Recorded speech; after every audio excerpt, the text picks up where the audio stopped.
오늘은 부활절 4월 4일을 한 주 앞둔 사순절 6째 주일입니다. 내일부터 토요일까지 고난주간이 이어집니다. 예수님은 6월절 절기를 지키려고 성지 순례차 갈릴리에서 예루살렘으로 오셨습니다. 이때 벌어진 이야기입니다. 예수님이 나귀 새끼를 타고 예루살렘으로 들어올 때 사람들이 종려나무 가지를 흔들었다 하여 마가복음 11장에 기록된 대로 오늘을 종려주일이라고도 부릅니다. 이때부터 한 주간이 예수님의 운명에서 가장 중요합니다. 신학에서는 이 대목의 이야기를 순환전승이라고 부릅니다.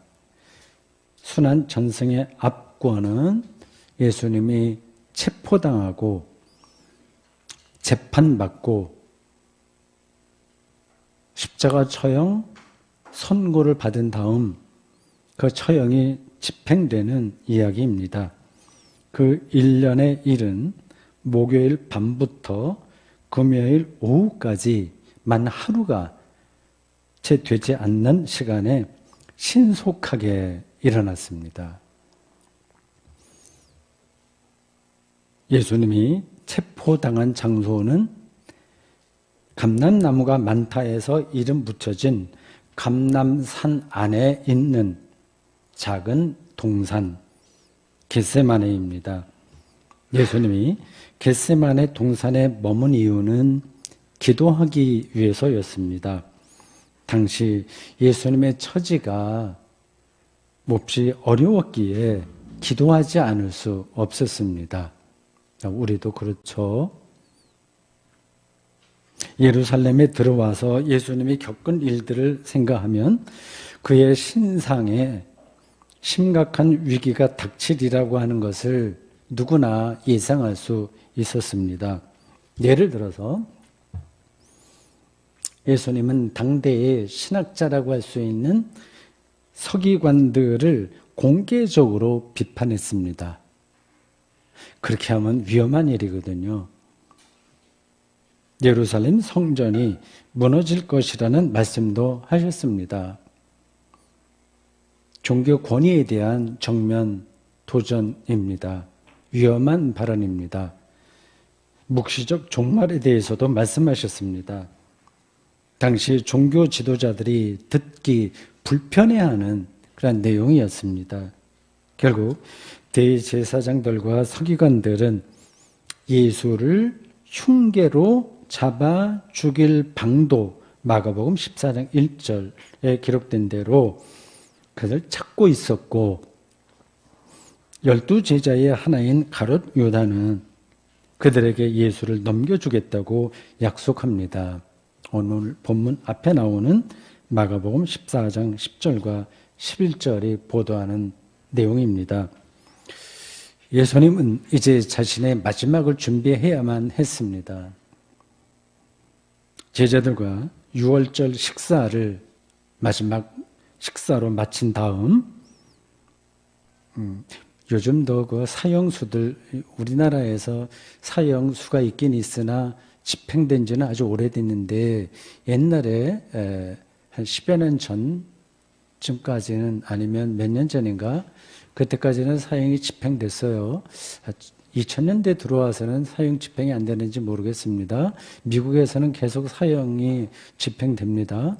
사형수들이 마지막으로 먹고 싶은 것을 원해서 먹는다고 하죠. 예수님이 마지막 6월절 식사를 마친 다음 제자들에게 당신들이 나를 버릴 거다 그렇게 예고하셨습니다. 분위기를 좀 깨는 발언이죠. 좋은 식사를 마쳤는데 그런 말씀을 하셨으니까요. 베드로는 그 성격대로 불쑥 나서서 내가 예수님하고 같이 죽는 한이 있어도 내가 예수님을 부인하지 않을 겁니다. 장담했습니다. 예수님은 아주 혼란스러운 상태에서 제자들과 함께 겟세마네 동산으로 이동하셨습니다. 특히 베드로와 야고보와 요한, 보통 말해서 수제자들 3명을 데리고 좀 더 조용한 데로 가셨다고 합니다. 그 이야기가 오늘 설교의 성경 본문입니다. 마가복음 기자는 33절에서 당시 예수님의 마음을 놀라시며 슬퍼하사라고 표현했습니다. 뜻밖의 표현이에요. 마틴 루터는 예수님이 전율을 느끼고 그리고 겁을 먹었다고 번역했습니다. 매우 노골적인 번역이에요. 이어지는 34절에서 예수님은 제자들에게 자기의 심정을 이렇게 토로하셨습니다. 내 마음이 심히 고민하여 죽게 되었으니, 죽을 지경이다 이 얘기입니다. 너희는 여기 머물러 좀 깨어있어라. 매우 사실적인 표현이에요. 예수님이 매우 인간적인 모습을 보인 겁니다. 어떤 사람들에게는 예수님의 이러한 모습이 이상하게 보일 겁니다. 아니, 하나님의 아들이 왜 저렇게 약한 모습을 보이지? 그리고 십자가의 죽음은 인류를 구원할 길이라고 하는데, 그렇다면 대범하게 죽음을 받아들여야 되지 않냐 하고 말이죠. 상식적으로 그렇지 않습니까? 일리가 있는 주장입니다. 자신의 정치적인 신념을 위해서 억울한 죽음까지 초연하게 받아들인 영웅들은 지난 인류 역사에 많았습니다. 그런 얘기가 있죠. 소크라테스는 사약을 받을 때 이웃집에서 빌린 갚지 못한 다간머리 갚아다오 제자들에게 얘기하고 죽음을 받아들였다고 하죠. 예수님이 죽음을 두려워해서 이렇게 절절한 어투로 제자들에게 호소한 것은 아닙니다. 오해하지 말아야 됩니다. 본래부터 예수님은 몸은 죽여도 영혼은 죽이지 못하는 자들을 두려워하지 않았고요. 제자들에게 그렇게 일렀습니다. 몸과 영혼을 능히 지옥에서 멸하실 수 있는 이를 두려워했습니다. 마가복음, 마태복음 10장 28절이에요. 그렇습니다. 예수님에게는 하나님에게서 버림받는 것만이, 즉 하나님과의 관계가 단절되는 일만이 두려운 일이었어요. 그게 전율할 일입니다. 십자가 죽음은 바로 하나님에게서 버림받는 사건이었습니다. 이 사실을 아주 실질적으로 여러분들이 이해하셔야 됩니다. 예수님은 그래서 십자가에 달렸을 때 하신 그 유명한 말씀을 여러분들이 기억하시겠죠? 엘리 엘리 라마 사박다니, 마가복음 15장 34절입니다. 그렇게 절규하시고 숨이 끊어졌다고 합니다. 오늘 본문에는 그 예수님의 겟세마네에서 드린 기도의 내용이 나옵니다. 36절이에요. 예수님이 기도를 드렸다는 그 보도가 공간복음에 종종 나오긴 하지만 그 기도의 내용은 나오지 않습니다. 아주 드뭅니다. 요한복음 17장 1절에서 26절까지 나오는 그 긴 기도문은 아주 예외 상황입니다. 36절의 기도가 아주 특별히 중요하다는 뜻이 아니겠습니까? 이렇습니다. 아빠, 아버지요. 아빠는 아람어로 아버지를 친근하게 부르는 용어입니다. 그리고 아버지요, 이거는 헬라어로 파테르라고 합니다. 아빠, 파테르 이렇게 부르고, 아버지께는 모든 것이 가능하오니 이 잔을 내게서 옮기시옵소서. 그러나 나의 원대로 마시옵고 아버지의 원대로 하옵소서. 예수님은 십자가의 운명 앞에서 큰 충격을 받았으나 결국은 하나님을 향한 신뢰를 버리지 않았다는 사실을 이 기도에서 우리가 알 수 있습니다. 자기 생각이나 기대가 아니라 하나님 아버지의 뜻을 따르겠다고 기도했습니다. 전적인 순종입니다. 전적인 순종. 이런 순종이 말처럼 간단한 일이 아닙니다. 하나님의 뜻이 무엇인지를 우리가 정확하게 모르기에, 예수님도 몰랐습니다. 모르기에 그동안 인생살이에서 형성된 자기 생각을 포기하고 하나님의 뜻을 따르기는 어렵습니다.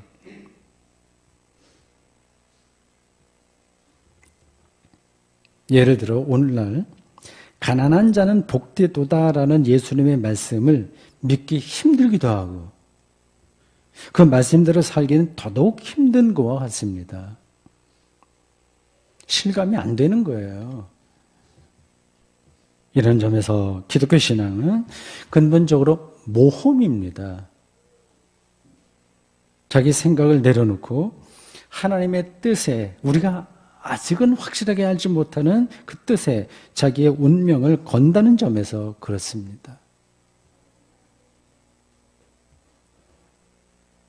하나님의 뜻에 자기의 운명을 거는 모험을 하려면 무작정 되는 게 아닌 거죠.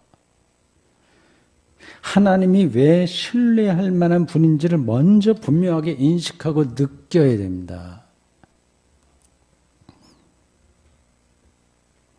우리 교회에서 금년부터 정기 구독해서 여러분들이 받아보신 분들이 있을 텐데 다락방, 격월간지 다락방 2021년 3월 2일자에 다음과 같은 이야기가 실려 있습니다. 그 글을 쓴 사람은 8살 때 깨진 유리병 위에 넘어져서 그 무릎에 그 유리가 박히는 정도의 그 사고를 당한 이야기를 합니다. 의사는 수술한 다음 거기만 살짝 붕대로 감은 게 아니라 엉덩이 뼈서부터 시작해서 그 무릎팍 밑에까지를 전체 다 기부스식으로 다 붕대로 칭칭 감았다고 합니다. 그러니 그 아이가 혼자서는 걷지 못하죠. 아이 방이 2층이라서 아버지는 아침에 올라가서 안고 내려오고 저녁에 밤에 올려다 주고 뭐 그렇게 했습니다. 첫날 아침에 층계를 내려오던 아이는 이제 불안한 거죠. 층계를 내려가는데 아버지에게 안겨 있는데 불안해서 아버지 목을 꼭 붙들었다고 합니다. 아버지는 그 아이에게 얘야 내가 너를 붙잡고 있단다 라는 말을 했어요. 그 말을 듣고 이 아이는 6주 동안 아무런 두려움 없이 편안하게 아버지의 품에 안겨 층계를 오르내렸다고 합니다. 신뢰인 거죠. 나의 원대로 마시옵고 아버지의 원대로 하옵소서라는 예수님의 기도에서 우리는 하나님을 향한 그분의 무한한 신뢰를 읽을 수 있습니다.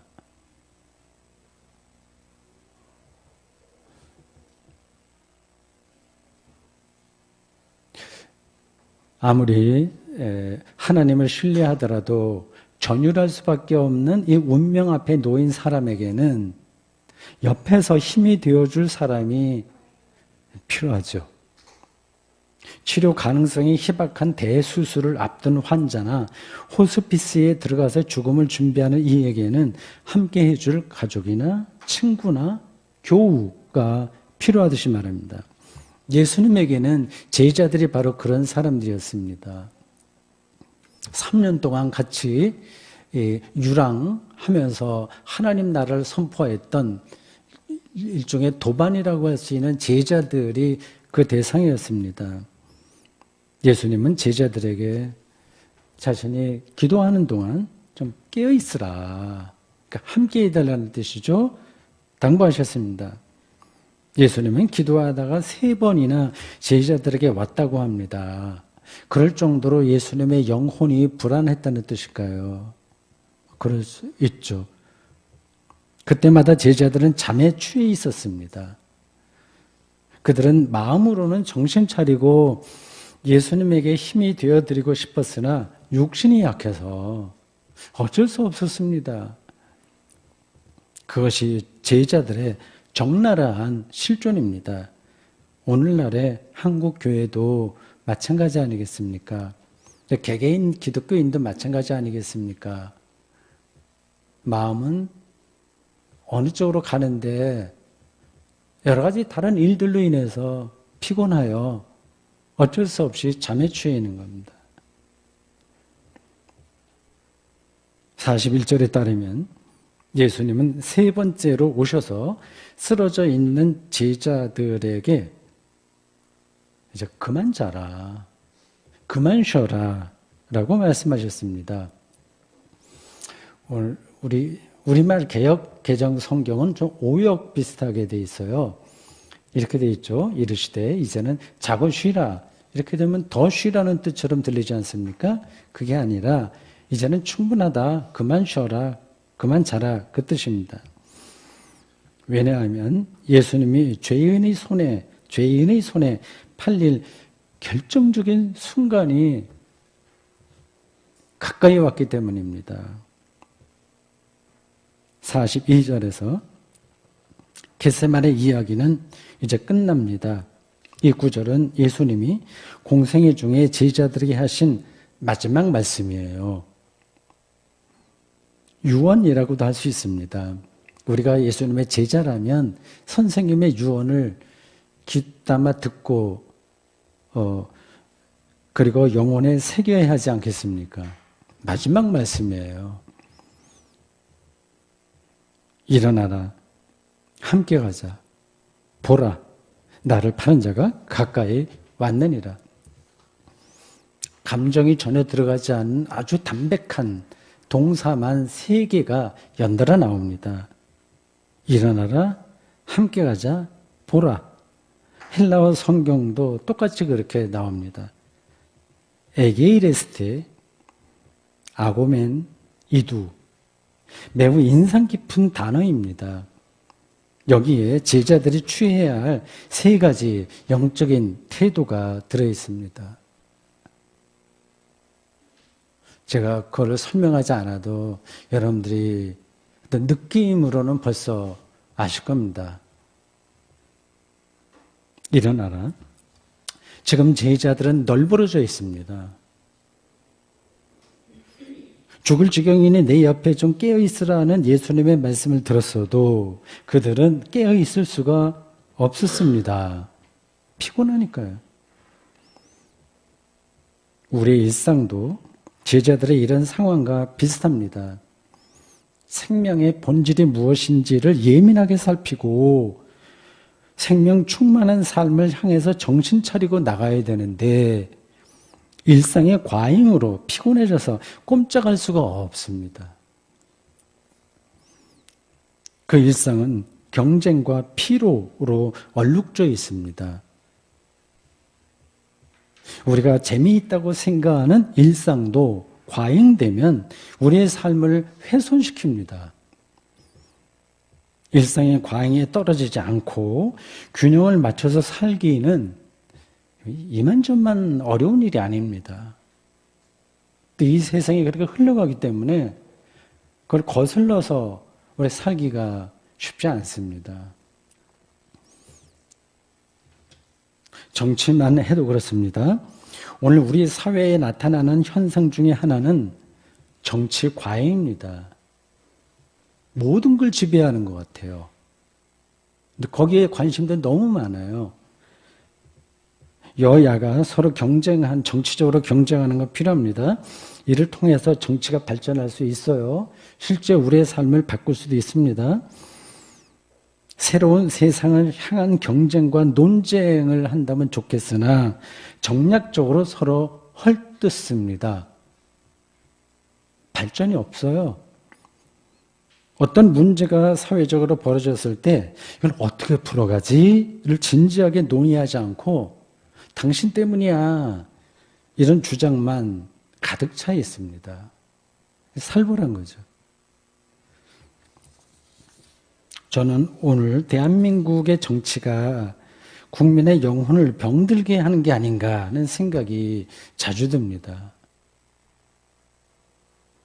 아예 뉴스를 보지 않고 사는 게 훨씬 삶다운 삶을 하는 것 같다는 생각이 들 때도 있습니다. 정치만이 아니라 다른 많은 영역도 비슷합니다. 그렇게 경쟁 위주로 살지 않아야 되겠다고 생각은 하지만 자신만 손해보는 듯해서 그런 지나친 경쟁 대열에 어쩔 수 없이 끼어듭니다. 그러니 피곤하죠. 피곤하다 보니 우리 인생에서 정작 중요한 문제는 관심에서 멀어질 수밖에 없습니다. 오늘 우리는 겟세마네 동산에서 마음은 원이지만 육신이 약해서 잠에 떨어져 널브러져 있는 제자들처럼 영혼이 쇠약해진 상태로 살아가는지 모릅니다. 제자들 향해서 예수님은 일어나라 라고 말씀하셨습니다. 함께 가자는 말이 이어집니다. 제자는 선생의 뒤를 따르기도 하지만 나를 따르라 예수님의 말씀을 우리가 순종하지만 선생에게 도움이 필요한 특별한 상황에서는 옆에서 함께 가기도 합니다. 제자이기도 하고 친구이기도 합니다. 예수님의 제자들은 예수님과 함께 가지 못했습니다. 함께 가지 못한 정도가 아니라 예수님을 배신하고 부인했습니다. 예수님이 재판받는 자리나 십자가 처형 장소에 제자들 그림자도 보이지 않았습니다. 십자가에 처형당한 자의 제자라는 사실이 드러나면 당장 일신상의 위험이 닥칠 수도 있고 알게 모르게 불이익을 당할 수밖에 없었기 때문입니다. 그런 상황이 두려운 거예요. 가능한 한 자기의 신분을 감추고 싶었을 겁니다. 복음서마다 조금씩 차이가 있으나 예수님의 십자가 사건이 벌어진 뒤에 제자들은 모두 낙심해서 자기의 고향으로 흩어졌습니다.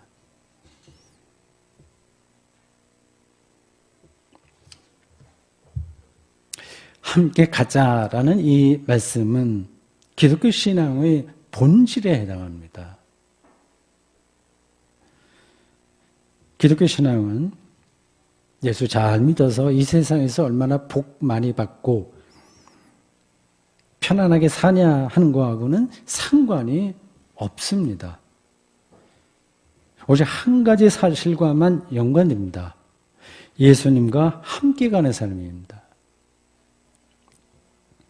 그의 운명이 생명에 이르는 길이고 진리고 생명이라는 사실을 인정하는 겁니다. 그 이외에 다른 건 하나도 없어요. 그 이외의 것들은 사실은 지엽적인 겁니다. 그런데 어떤 이들은 그 지엽적인 문제를 신앙의 근본인 것처럼 주장합니다. 그런 이들을 볼 때마다 민망한 마음이 듭니다. 간증 형식에서 그런 말들이 많이 나와요. 그러니까 간증은 정말 조심해야 됩니다. 예수 믿고 말씀대로 살았더니 사업도 잘 되고 자식도 잘 되었다 하는 그러한 이야기입니다. 실제로 좋은 일이 자기에게 일어났다고 해도 그런 생각이나 말은 정말 조심해야 됩니다. 이런 데만 관심이 있는 사람들에게는 하나님의 아들이신 예수님이 십자가에 처형당했다는 사실이 관념으로만 들립니다. 그래서 십자가 현장을 피하게 됩니다. 함께 가지 않습니다. 양지 쪽 따뜻한 자리만 찾아다니겠죠. 그렇게 해서 행복하다면 그래 살아도 됩니다. 우리 교회는 가르치는 일을 전업으로 하는 분들이 여러 분 계십니다. 교육 성과에 너무 매달리지 않는 게 낫지 않을까 하는 생각을 합니다. 자식 교육과 제자 교육이 마찬가지인데 그 연장에서 말씀드린 겁니다. 선생님들이 아무리 수준 높은 내용을 아주 인격적으로 성실하게 가르쳐도 모든 학생들에게 교육의 성과가 나는 게 아닙니다. 예수님도 어떤 점에서는 교육에 실패하신 분입니다.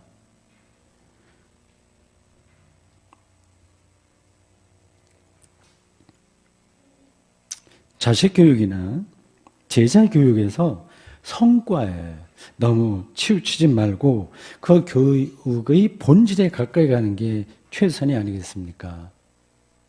근데 꽁 잡는 게 매라는 실용주의가 대세인 오늘의 현실에서 이런 삶의 태도가 쉽지는 않습니다.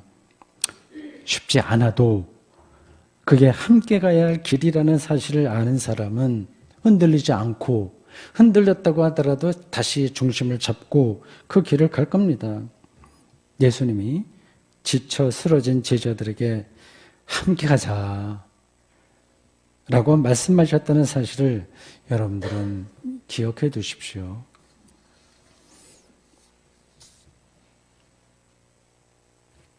세 번째 나온 동사는 보라입니다.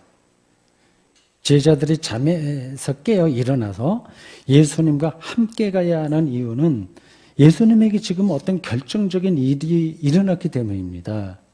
그 결정적인 일을 좀 봐라. 영어로 behold 이렇게 돼 있더라고요. 그걸 좀 주목해라고 하는 겁니다. 강조법이에요. 지금 예수님을 판 자가 가까이 오고 있습니다. 혼자 오는 게 아니라 예수를 체포할 군졸들을 데리고 밤안개처럼 은밀하게 찾아듭니다. 가룟 유다는 태어나지 말았어야 할 자입니다.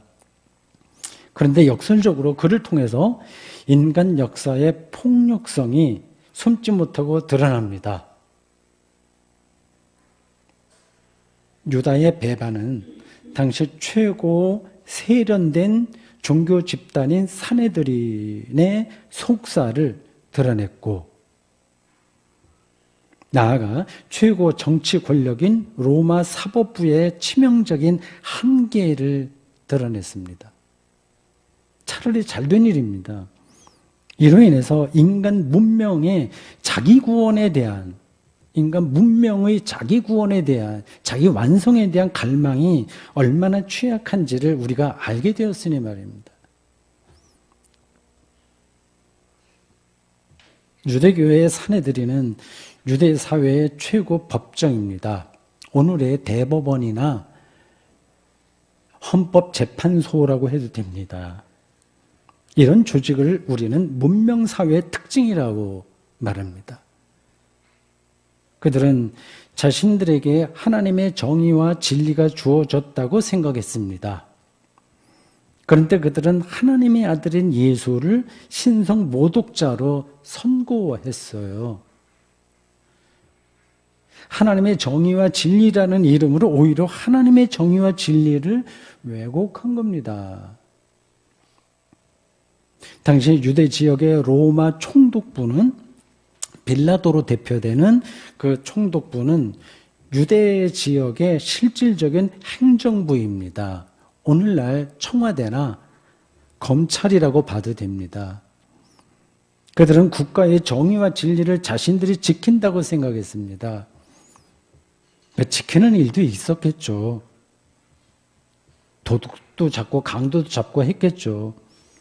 국가의 정의와 진리라는 칼을 들고 오히려 국가의 정의와 진리를 파괴하는 일은 종종 일어났습니다. 그 이상합니다. 문명은 인간의 삶에 빛을 비추는 힘입니다.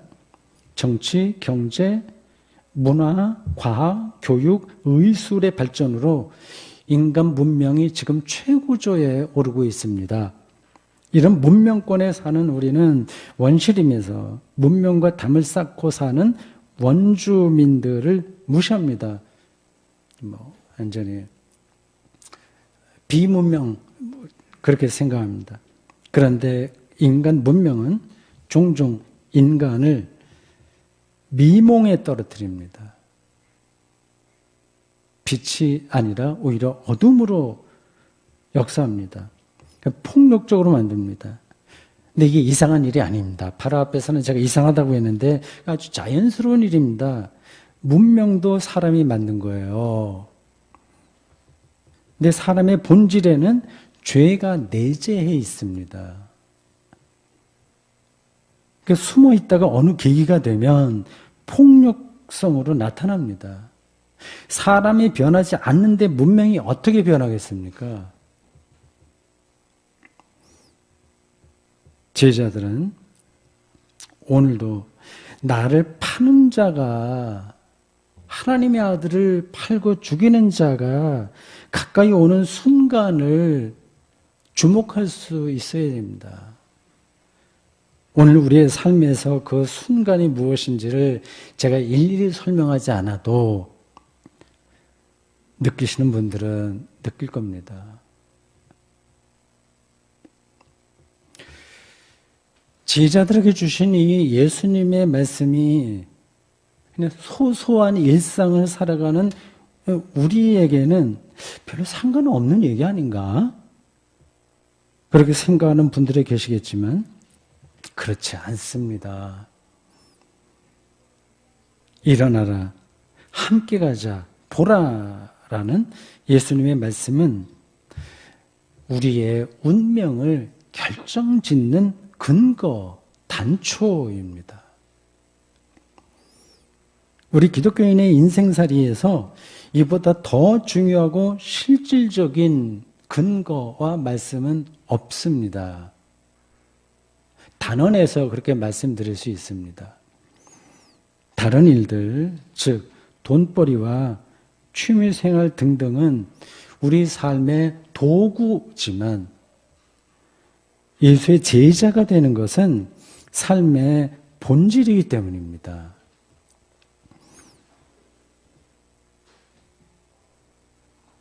물론 세상 사람들처럼 예수의 제자로 살지 않는다고 해서 사실은 큰 문제가 일어나는 건 아니에요.